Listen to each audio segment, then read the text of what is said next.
Adam tu memilih sangat. Punya duit mah. Tak banyak pun.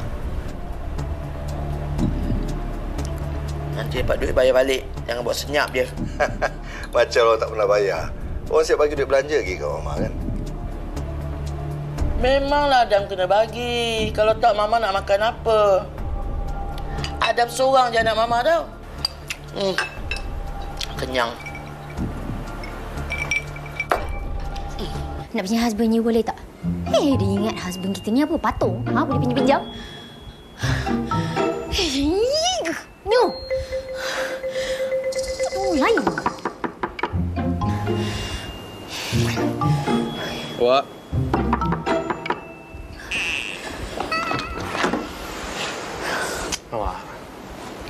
Awak ni kenapa? Okey, itu tadi sedikit sebanyak sedutan drama Aku Tanpa Cintamu. Seramlah nak pinjam husband pula. Bahaya. Okey, baik Yana. Sebelum kita kenalkan tetamu-tetamu di studio, apa kata kita bacakan dululah komen-komen dari penontonnya. Zinat Man kata boleh pinjam tapi kena janji sign dulu dalam buku 555, buku kecil hutang. Legend buku ni. Budak zaman sekarang tak tahu. Tak tahu. 555. Okey, Mak Iton kata, saya kalau lebih saya bagi pinjam. Dalam hati ada kau bayar tak? Ada tak ada tak apa. Tak ada tak apa. Tapi kalau biasa-biasa saya cakap nak pinjam boleh, tapi bayar balik boleh tak? Terpulang. Mak Itun, kemain Mak Itun. Okey, teruskan menghantar komen-komen anda di Facebook Wanita Hari Ini dan kita pun nak meminjam kepada 3 orang tetamu. Tengok siapa yang nak bagi dulu. Baik, kita bersama dengan 2 orang rakan selebriti. Sebenarnya 3 rakan selebriti lah kan. Betul. Kita bersama dengan Linda On, Acong dan juga Encik Amin Idris Khabar yang semua. juga merupakan seorang perunding motivasi. Terima kasih. Sihat ketiga-tiganya? Alhamdulillah. Tapi tak bawa cash. Bagi tahu awal lah. QR code boleh. Handphone tertinggal. Tak ada lain. Lain tak ada. Okey. Boleh guna. Ada caranya. Kita dah nampak dah masing-masing ni macam ada tersembunyi cerita-cerita berkenaan dengan nak bagi pinjam duit dekat orang. Tapi rasa macam kalau tak bagi tu adakah kita yang bersalah pula. So nak memulakan perbincangan kita pada hari ini, mungkin kita tanya dululah kepada Kak Linda On kita. Okey. Di pandai bawah tadi. Yes. Tak dengan Linda. Linda dulu. Tak minta duit, duit. Okay. Tapi pernah ataupun tidak berada dalam situasi yang kita nak memberi pinjam kepada orang, tapi kita berada dalam dilema, kadang-kadang rasa bersalah pun ada juga sebab tak bagi pinjam disebabkan oleh faktor-faktor yang tertentu. Pernah tak? Pernah. Tapi bagi saya kalau orang pinjam tu setakat RM100, RM200 tak ada masalah. Oh, pinjam dulu 100 boleh lah. Boleh, tak ada masalah. Terus dihalalkan kalau tak dapat balik. Dia macam ini tau. Abang saya pernah beritahu dengan saya sebab suatu ketika dahulu pernah ada seorang ni dia kerap call adik-beradik kita untuk pinjam duit. So memang dia jenis yang pinjam duit takkan bayar. So my brother nasihatkan kat saya, dia cakap, "Okay Linda, macam gini. Faham orang pinjam duit ni dalam keadaan kesusahan. Tapi terpulang pada Linda kalau nak pinjamkan. Tapi kalau you ada rasa takut dan risau kalau dia bayar atau tak, bagi berapa yang you mampu, halalkan." Jadi bagi kat dia, kalau orang tu nak bayar. Kalau dia tak bayar, dah kira halal. Contoh je nak pinjam sampai RM5,000. Sebab kita rasa macam banyaknya nak pinjam, takut dia tak bayar. Kita pula rasa macam kita yang tak tenang sebab dia tak bayar kan. Lalas kita pula minta menagih hutang. So abang saya cakap, okey kalau Linda mampu RM2,000, bagi. Tapi halalkan. Jadi senang kerja kita ni. So itu konsep saya lah. Tapi kalau setakat 100, 200 tu tak apalah. Wahai netizen. Okey. Linda ambillah. Dah buat public announcement. Itu adalah mungkin tagline. Selepas ni semua orang yang jumpa Linda On, Pinjam 100. Oh, lepas ni kena tulis semua. Banyak. Tapi kan saya pernah dalam situasi yang seperti Kak Linda kongsikan tadi. Saya pun dalam dilema sama ada nak memberi pinjam ataupun tidak. Dan seorang rakan saya kata terpulang kepada awak. Awak fikir kalau awak nak bagi, awak bagi. Kalau tak nak bagi, jangan bagi. Itu pilihan awak. Dan bagaimana pula dengan Acong sendiri? Macam Yana kata, ia dilema. Tapi kadang-kadang bila kita membuat pilihan untuk tidak memberi pinjam, kita rasa serba salah dan itu satu perasaan yang kita tidur pun kita rasa rimas lah macam alamak, mungkin aku tadi patutlah bagi dia kan. Tapi sebenarnya tak bagi pun tak apa. Betul. Tak, semua orang pernah melalui situasi macam ni kan. Betul. Lebih-lebih lagi macam kita kebanyakan kita macam selebriti even kadang dekat media sosial kita yang tak kenal pun Betul. Pernah DM kita. Minta tolong itu, minta tolong ini, minta tolong itu nak kan. beli susu anak. Ya, betul. Sebenarnya Sebenarnya bayar motor. saya benda tu yang bila dia mention susu anak, itu benda tu akan jadi macam dia akan kacau kita punya mood swing tu satu hari tu. Jadi macam nak bagi kita, nak bagi, tak nak bagi. So saya akan cut benda tu, tak nak pening kepala. Saya bagi tapi bukan amount yang diminta. Ni saya bagi ikhlas. Tak bayar pun tak apa. Niat saya membantu kat situ lah. So, sebab saya tak nak serabut kepala otak. Tapi itu time ada lah. Time tak ada, kita cakap terus terang. Saya pun tak berapa nak ada. Kalau awak ada lebih, saya nak minta awak pula. Itulah. Bijak macam tu. Boleh guna. Betul. Sebab kita tak nak spoilkan kita punya mood satu hari kan. Kadang bukan satu hari, esok lusa. Alamak, tak bagi. Habis anak bini dia tak makan ke? Takkanlah pasal aku. Jadi kita jadi bersalah kan. So saya akan bagi tapi bukan amount yang dia minta lah. Macam kata kalau dia cakap boleh tak minta 500. Saya bagi tapi saya bagi yang saya sekadar yang saya mampu, tapi ini ikhlas saya sedekah. Tapi kalau tak bagi kan, pernah tak rasa macam rasa tak tenteram tu? Itu yang saya cakap. Bila tak bagi dia akan kacau tu. Bukan hari ni, esok lusa jadi macam kena juga bagi. Dia last kali katalah dah 2 hari tu baru tak tahu. Hari ketiga tu kita tengok balik mesej. Bagi je lah. Kita tanya dah selesai ke masalah? Kalau tak selesai, okey ni saya dah transfer dah. Tak bayar-bayar pun tak apa. Ini saya sedekah. Okey, baik. Sugi, apa yang Kak Lina Rabah Chuan cerita ni kan, mungkin dari sudut kalaulah mungkin dari sudut orang yang kita tak berapa dekat, tak berapa rapat ataupun mungkin stranger, orang kita tak kenali minta okey bolehlah kita bagi sekian-sekian. Tu tak tahu maklumat dia pun kan. Tak tahu pun maklumat dia. Tetapi adakah rasa ni akan berbeza sedikit? Kalau ini adalah ahli keluarga kita, kalau ini adalah kawan baik kita, yang mungkin kita tahu keadaan dia macam mana dan kita juga tahu perangai dia ni macam mana. Kalau dah diberi sekali, 2 kali dan mungkin berkali-kali. Jadi timbullah persoalan, salah ke kalau tibanya satu masa tu aku tak bagi? Macam mana Cik Min? Kita kena faham dulu prinsip formula umum dulu. Kita hidup beragama ni asasnya agama menekankan kita sesama manusia kena tolong-menolong. Wa ta'awanu 'alal birri wat taqwa wa la ta'awanu 'alal itsmi wal 'udwan. Kita tolong-menolong dalam perkara baik dan takwa. Dan ada hadis Nabi sebut man nafasa an mu'minin kurbatan min kurabid dunya nafasallahu anhu kurbatan min kurabi yaumil qiyamah. Kalau seseorang tu dia menolong seseorang yang dalam kesusahan di dunia, Allah Azza wa Jalla akan tolongkan kita bila kita susah di akhirat. Dan hadis tu Nabi sambung lagi, man yassara ala mu'sirin yassarallahu alaihi fid dunya wal akhirah. Siapa yang meringankan beban seseorang itu yang di dalam kepayahan kesusahan, Allah Taala akan meringankan beban kita di dunia dan juga di akhirat. Kita ni banyak dosa. Kadang-kadang ibadah kita tak tahu mana pun kan. Saya ni pun tak banyak ibadah sangat, tapi bila kita tolong orang itu akan jadi bonus menampung ibadah kita yang lompang di akhirat kelak. Itu prinsip asal. Dan bagi orang nak bagi hutang ni, dia ada juga beberapa adab dia. Pertama, disebut dalam Quran, iza tadayantum bidainin ila ajalin musamma faktubuh. Bila kita nak bagi hutang pada seseorang pada tempoh tertentu, tulislah. Tak kira lah anak beranak ke, BFF ke, top fan Facebook ke kan. Tak kira. Tulis. Inilah buku 55 tadi. Yang ni yang masuk buku 55 tadi kan. Ataupun ialah ada yang buat dekat Microsoft Excel ke apa. Yang penting tulis. Walaupun ada kawan baik aku insya-Allah lillah taala, tak adanya. Manusia ni bila hutang, bila nak bak minta, kita WhatsApp dia hari ni, semalam dia balas. Bila bak minta betul tak? Tapi bila dia nak minta kita, bila kita minta dia balik, kita WhatsApp hari ni, nak suruh dia reply ni, kita kena WhatsApp dia tahun lepas. Nak sebut sikap, kadang-kadang orang lupa. Kena tulis. Pertama. Okey, yang kedua, wa in kana dzu usratin. Kalaulah orang yang berhutang tu dia ada apa orang Arab kata musyaqqah, apa kesusahan yang dia tak jangka. Unconquerable obstacle kan. Dia memang janji nak bayar dalam tempoh tertentu, tapi tiba-tiba kena tipu lah, rumah kena pecah lah. Dia tak mampu nak bayar pada waktunya. Allah Ta'ala sebut fanaziratun ila maisarah. Maka berilah waktu expansion untuk dia bayar. Tapi ayat tu cantik. Fatasaddaqu Kalaulah dia tak mampu bayar juga, bersedekahlah. Kan? Itu lebih baik kalau kamu mengetahui. Baik. Dan kalau kita halalkan dalam tempoh sebelum tamat tempoh, umpama kita telah bersedekah separuh duit yang kita bagi. Dan kalau kita halalkan selepas tamat tempoh, dia tak bayar lagi kan? Kita halalkan.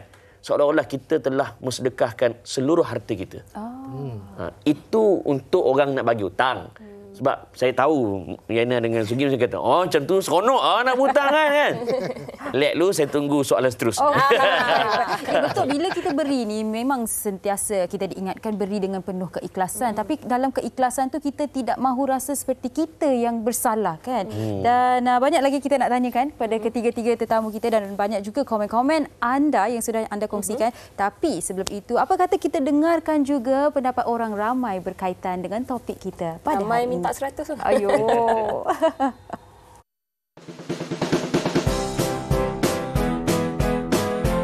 Okay, for me, it depends on individual. Siapa yang you nak bagi tu. Kalau you percaya dia, why not you bagi kan? Tolong orang tak salah. Tapi kalau you rasa you kurang percaya dia ataupun you lebih memerlukan duit tu, it's not wrong to say no. Itu depends dengan konteks lah. Kalau you pinjam duit dengan kawan, kalau dia selalu bagi duit balik, okay. Kalau dia your own keupayaan kan lah, your own kalau you ada extra money, okay je kalau you nak pinjam duit. Bagi saya tak salah untuk kita bagi barang kita dipinjam orang. Cuma it depends on barang apa yang nak dipinjam dan attitude peminjam itu tersebut. Dan kita sebagai pemberi ni kita kena letak limit dan peminjam tu sendiri pun kena letak limit dekat diri dia lah.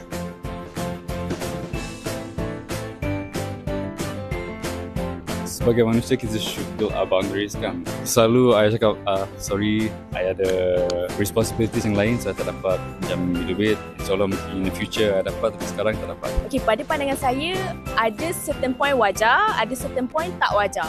Sebab apa? Sebabnya kalau kita pinjam dan kita pulangkan pada tempoh yang dijanjikan dan tak ada masalah. Of course akan ada orang yang macam tu. Sebab bila kita keep on bagi, so dia dah terbiasa. So dia tak nak berusaha sendiri. So kalau orang macam tu, that is where kita kena cakap no. Saya suka yang terakhir tu dia kata. Bila orang macam tu, that is when kita kena cakap no. No means no.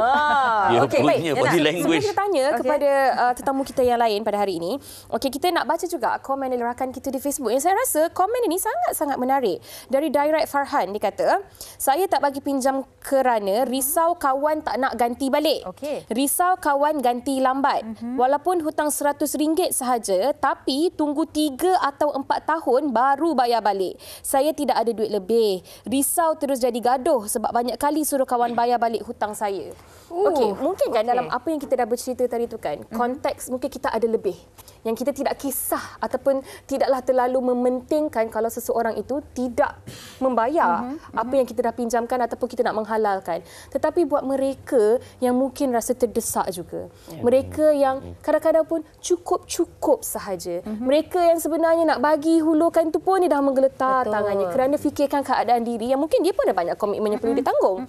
Jadi dalam keadaan begini kan, salah ke kalau kita tak bagi pinjam? Sebenarnya duit kita kan. Okey. Kita berpasal lah. Dia berbalik kepada Betul. Tak salah. Kalau pentingkan diri kita sendiri, Betul. memang dalam kehidupan pun kita mesti pentingkan diri kita sendiri. Kita susah siapa nak tolong. Kan? So itu duit kita, terpulang nak bagi atau tidak. Tapi atas sifat keprimanusiaan, ihsan, belas kasihan, kat situlah yang kita start rasa bersalah bila orang minta kita tak bagi. Itulah yang balik semula pada konsep yang awal tadi saya pakai. Bagi je kalau kita berduit. Tapi kalau kita tak berduit dan awal-awal cakap minta maaf, saya sendiri ada sekian. Soalnya kadang-kadang orang nampak kehidupan kita ni luxury tau. Nampak macam mewah. Lepas tu kadang-kadang dia salahkan pula. Pinjam 100 tak boleh tapi pergi Port Dickson. Betul. Pinjam 100 tak boleh. Tapi beli kek tu RM15 harga. Aduh sakitnya tu. Berbalik kepada suka hati aku lah. Beli pula iPhone 15 Pro Max. Kata tak ada duit kan. Ini ada kawan saya baru datang bulan lepas, dia datang ke restoran saya. Lepas tu dia berbual lah, dia cakap ada seorang perempuan ni nak pinjam dia RM10,000. Wow. Lepas tu dia tak bagi. Perempuan tu minta. Lalas dia ni memang tak nak bagi. Memang konsep dia tak bagi pinjam duit. So dia pergi bercuti dengan keluarga, dia pergi luar negara. Perempuan ni stok dia. Pergi bercuti boleh. Keluar dengan anak-anak boleh. beli kereta baru boleh. Dah membuatkan orang yang tak pinjam duit ni rasa bersalah. So dia tanya, ni dah salah ke tak nak bagi pinjam? Saya cakap, it's your money. Betul. Terpulang you nak pinjam ke tidak? Betul-betul benda ni terpulang pada si peminjam dan terpulang pada si peminjam melihat pada orang yang meminjam. Sama macam bank menilai kita lah. Dapat loan ke tidak? Sesuai atau tidak untuk dapat loan. So kalau kita nak bagi pinjam, kita tengok orang ni sesuai ke tidak? Agak-agak boleh bayar ke tidak? Kalau tak boleh bayar, apa yang kita boleh tolong? Dan sama juga dengan orang yang nak meminjamkan tu, kita ni jenis apa? Kita ni okey ke tidak? Ada duit ataupun tidak? Kalau ada duit, memang bagi, tak apa. Tak bayar pun tak apa. It's okay. Kalau kita pun jenis macam, ya Allah Tuanku, dia pinjam 100 bila lah nak pulang balik? Bila lah? Dia pinjam 100, aku tinggal RM1 ni. Tolonglah bayar cepat. Betul, nak tolong ni, orang kan? tu pahala, sedekah apa semua. Tapi kalau kita sendiri terdesak lah kita pula pinjam orang. Itu satu hal. Kita jadi susah. Sampai anak beranak kita pun sampai tak boleh nak makan. Itu kita. Tapi itu yang menjadi masalah seperti yang Jana katakan. Ada orang memang terdesak dan susah. Walaupun mereka susah, ada yang sanggup membantu. Tapi kalau kita susah, kita jenis yang bukan nak hebohkan. Saya ni susah lah. Tak ada. Kita diam je. Ada orang macam tu memang kalau dalam kesusahan, diam. Selesaikan masalah secara sendiri, secara peribadi dan sendiri. Tapi itu pun boleh jadi masalah kadang-kadang bila tak bagi pinjam. Acung pernah tak mengalami situasi? Saya macam tadi Lina cakap kan, nak pinjam cakap tak ada, tapi pergi holiday pula. Jadi macam tadi itulah. Jadi macam tadi itulah. Kita jadi macam dia ni ada kena mengena dengan aku ke tak ada ni. Kan jadi kena kau sibuk apa hal? Kau sibuk apa hal? Dah rasa jadi macam okey, sekarang macam ni, okey aku boleh tolong kau tapi boleh printkan 3 bulan payslip tak? Sebab kita nak tengok dulu. Nice one. Dah macam bank tadi. Kita nak macam bank pula. Bagi print payslip 3 bulan tengok. Nak tengok dulu dah kita stalker dia pula. Sebelum-sebelum ni mana dia pergi. Dia pergi holiday ke. Dia ada buat bantuan misi kemanusiaan ke. Dia bantu orang ke apa ke. Padanan. Baru kita boleh tolong. Tapi kadang-kadang juga profession anda sebagai selebriti ini juga menjadi satu masalah kadang-kadang kan bila tak bagi pinjam. Kau ni selebriti takkan tak ada job, tak ada duit kot dah bagi pinjam. Tak ada job, tak ada job. Masalah juga. Dia orang tak tahu kita ni. Kita dah lama terbetul ni. Dia akan nampak kita senang. Nampak macam ni kan. Cuma satu je saya fikir. Andai kata kita di tempat mereka betul-betul memerlukan terdesak RM100 ni lah perlu untuk beli susu anak untuk itu yang kadang-kadang buat kita rasa macam ya Allah, kalau saya di tempat dia macam mana sampai terpaksa tak malu lagi nak pinjam orang duit kan. So benda tu yang buatkan kita rasa bersalah sebenarnya. Baik. Dan saya nak baca salah satu komen oleh rakan kita di Facebook oleh Syasha yang kata yang meminjam memang syok lah. Tapi yang bagi pinjam boleh merana. Silap-silap bila minta balik kena maki weh. Bagi pinjam duit tak bayar, bagi pinjam barang jahanam. Okey, dan ini nak berbalik kepada apa yang Abang Kak Linda kongsikan tadi. Guilt trap. Okey, kita tak memberikan pinjaman tersebut. Lepas tu kita nikmati kehidupan kita sama ada meluangkan untuk keluarga, pergi ke sana ke sini, beli itu dan ini untuk diri kita. Kemudian dia pula tiba-tiba cari balik kita, pergi sini boleh pula, ni pula ada duit. Guilt trap ni Encik Amin. Macam mana sebenarnya kita ni sebagai peminjam khususnya, kalau orang dah tak nak bagi pinjam tu, janganlah duk guilt trap orang pula. Pertama, saya bersyukur kerana saya duduk di kalangan orang-orang yang berhati perut. Maknanya bila kita pertama saya setuju yang Kak Lina sebut. Kita punya pasal lah duit kita. Pertama kan? Dan pada waktu yang sama, kita rasa salah bila tak tolong. Itu juga satu petanda kita berhati perut. Maknanya kita manusia. Kita ada perasaan, bukan hati kering. Cuma dalam bab ni, bila harta kita, kita berhak ke atas harta kita. Okay. Dan orang yang nak meminta hutang tu, saya nak bagi tahu beberapa nasihat. Pertama, bila kau nak minta hutang, pastikan kau betul-betul memerlukan. Kalau sesaja tak, agama memang tak halang berhutang. Tapi agama bagi kebenaran berhutang bersyarat. Kena perlu. Bila tak perlu, tak boleh berhutang. Kedua, bila kita berhutang, kena ada keazaman untuk bayar semula. Sebab orang yang minta hutang, tapi dah ada niat tak nak bayar ataupun sengaja melengah-lengahkan atau memang tak bayar langsung, pertama, akibatnya akhirat kelak dia akan bertemu dengan Allah. Nabi sebut laki Allahu sariqan. Dia akan bertemu dengan Tuhan keadaan dia dianggap sebagai pencuri. Dan lebih menakutkan, kena ingat dalam sirah pernah Nabi nak solat jenazahkan satu mayat. Nabi tanya para sahabat, dia dah bayar hutang belum? Sahabat Nabi kata dia tak bayar hutang lagi. Nabi suruh orang lain solatkan. Nabi tak nak solat jenazahkan orang yang tak bayar hutang. Bukannya Nabi tak nak solat langsung, sebab bila Nabi solat jenazah, maknanya Nabi telah bagi syafaat untuk dia ke syurga. Tapi sebab dia tak bayar hutang, Nabi tak payah. Nabi tak solat jenazah ke dia. Malah dalam hadis sebut dalam Sahih Bukhari, Nabi sebut orang yang tak bayar hutang, roh dia tergantung. Malah sampai satu tahap amalan dia tak diterima. So orang yang nak berhutang ni kena make sure dia kena ada niat nak bayar hutang. Bukannya macam, ya aku tak sure boleh bayar ke tak. Berbalik kepada yang nak beri hutang ni, kalau dia rasa bersalah, dia ada beberapa alternatif. Pertama, bagi berapa yang ada. Kedua, kita bagi alternatif. Kan, okey, you boleh pergi ke sekian, di sini ada tempat untuk minta bantuan. Pusat zakat ke, NGO ke. Kita bagi alternatif. Kalau dia tak nak juga, itu tanda dia pemalas. Baik. Nak senang je hidup minta je kan.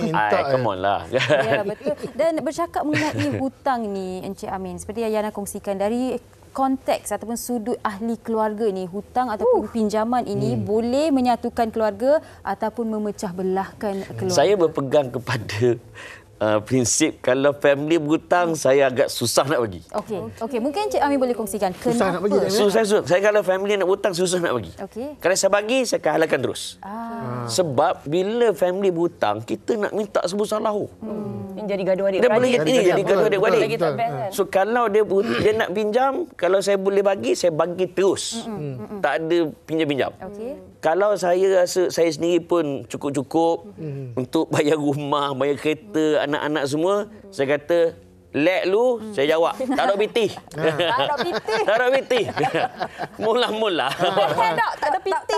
Tak ada duit. Saya pun tegang. Tak ada duit. So itu untuk adik-beradik. Kalau saya tak ada duit, saya kata, tak payah, tak ada piti. Kan?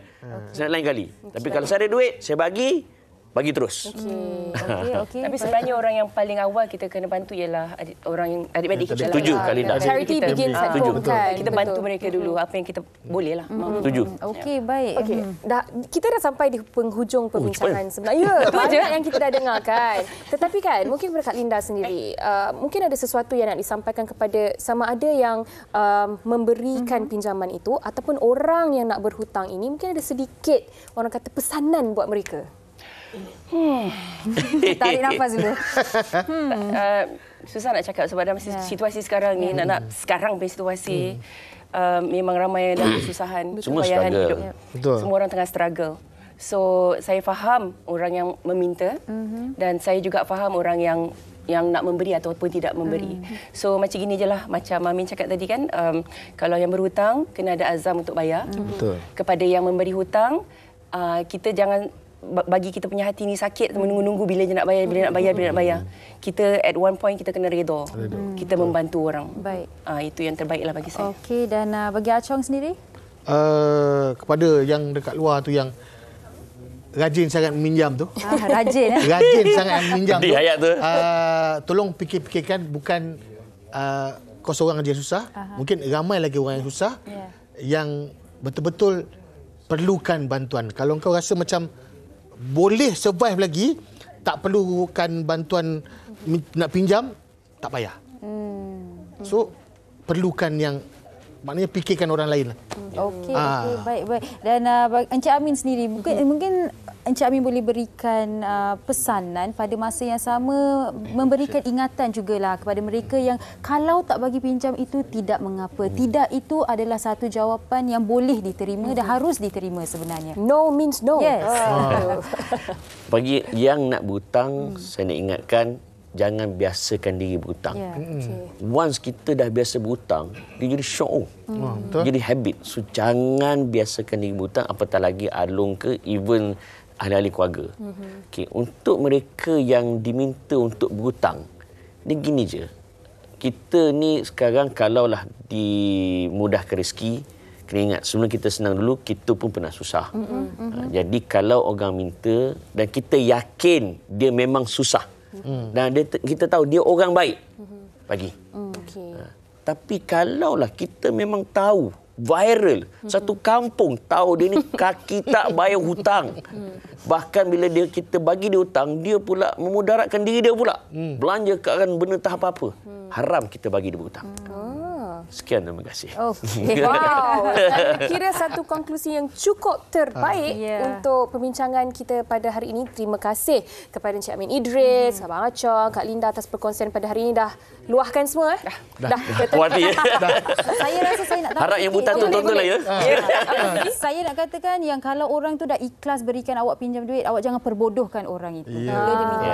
Betul. Dan kita nak baca komen terakhir dari rakan kita di Facebook oleh Nur Wirdayu Haji Syari yang berkata, saya pernah merungut-rungut sebab orang pinjam tak nak bayar. Saya marah sangat masa tu. Suami marah saya balik. Kenapa bagi pinjam kalau asyik berbunyi? Saya pun bising pada kawan-kawan. Akhirnya ada seorang menasihati saya, banyak ke orang tu pinjam? Jawapan saya, sebulan belanja dapur lah. Kalau tak bayar, miskin tak saya? Saya jawab tak. Kalau dibayar, kaya tak saya? Dan saya jawab tak juga. Maka kakak tu suruh halalkan aja. Kalau dia nak bayar, dia akan bayar. Maka dengan itu saya pun halalkan dan jiwa saya tenang, mulut saya kan tenang macam itu. Tenang. Bagus. Sukalah konklusi ini daripada siapa tadi? Nur Wirdayu. Follow dia sekarang. Okey, baik. Kita akan berhenti berehat seketika, kembali selepas ini di WHI. Jadi